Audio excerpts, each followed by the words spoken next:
just dropped what might be the most confusing Apple Watch lineup ever. And after going hands-on with every single model, I'm questioning everything we thought we knew about value in wearable tech.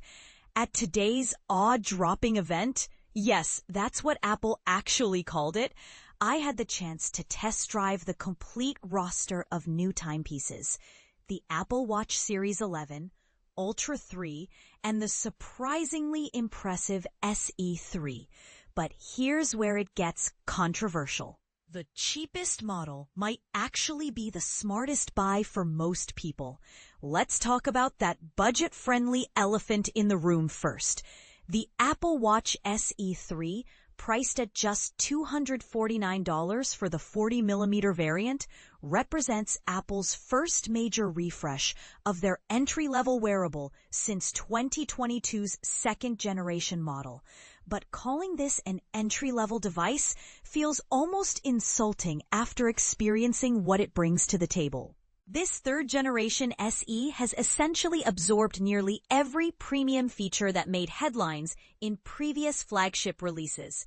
We're talking lightning-fast 5G cellular connectivity, charging speeds that are literally double what you'll get from older models, and an impressive 18-hour battery life that puts some flagship phones to shame. The addition of Apple's scratch-resistant Ion X glass means you won't need to baby this thing like previous budget models. But here's the part most people miss. The SE 3 now includes an always-on display for the very first time in the SE lineup. That's a feature that was exclusive to premium models for years. Add in sleep apnea detection capabilities and the ability to blast your favorite playlists directly from the watch speaker, not just handle phone calls, and you're looking at a device that punches way above its weight class. During my hands-on time, something genuinely surprising happened. I initially mistook the SE 3 for the flagship Series 11, and I'm not easily fooled by tech demos. The build quality, the responsiveness, even the overall feel on the wrist made it nearly impossible to distinguish between a $249 device and one that cost significantly more. The only telltale differences were subtle profile variations and color options. For a budget device, that's not just impressive, it's potentially market disrupting. Now, about that Series 11. Apple's supposed crown jewel for 2024.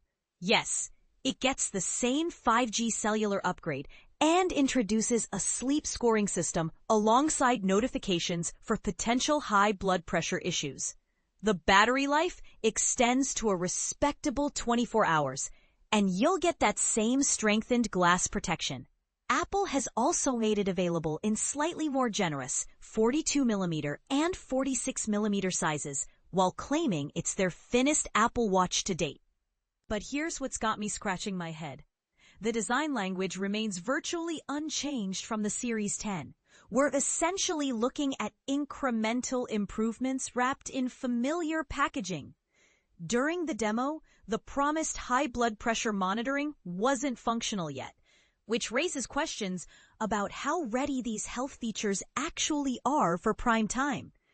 I did get to experience the satellite SOS functionality, which admittedly looks impressive on paper. However, testing emergency features in a crowded demo environment doesn't exactly inspire confidence in real-world performance. The new Sleep Score interface, while polished, delivers exactly what you'd expect. Nothing groundbreaking, nothing disappointing.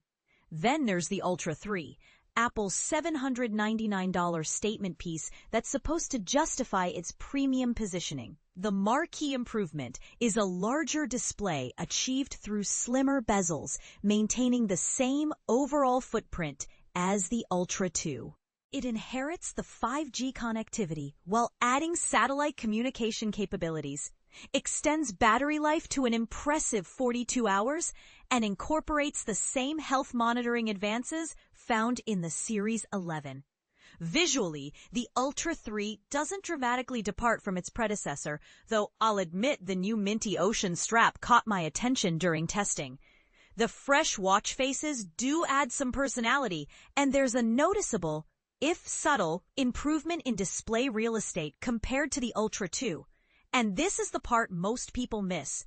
Apple isn't revolutionizing smartwatch design this year. Instead, they're playing a more calculated game of feature distribution and pricing strategy.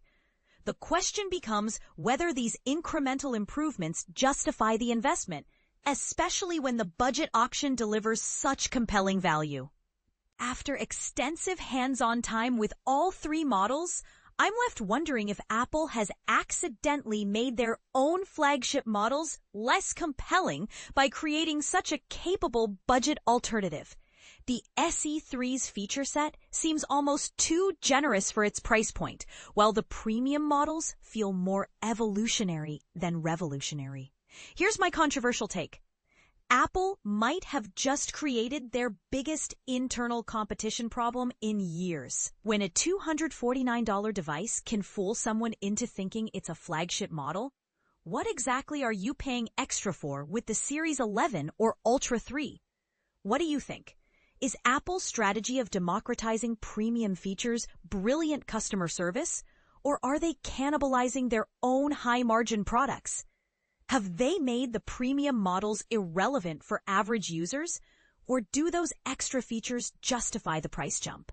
I'm genuinely curious to hear whether you choose the impressive budget option or stick with the traditional flagship route. Drop your thoughts, and let's debate this in the comments.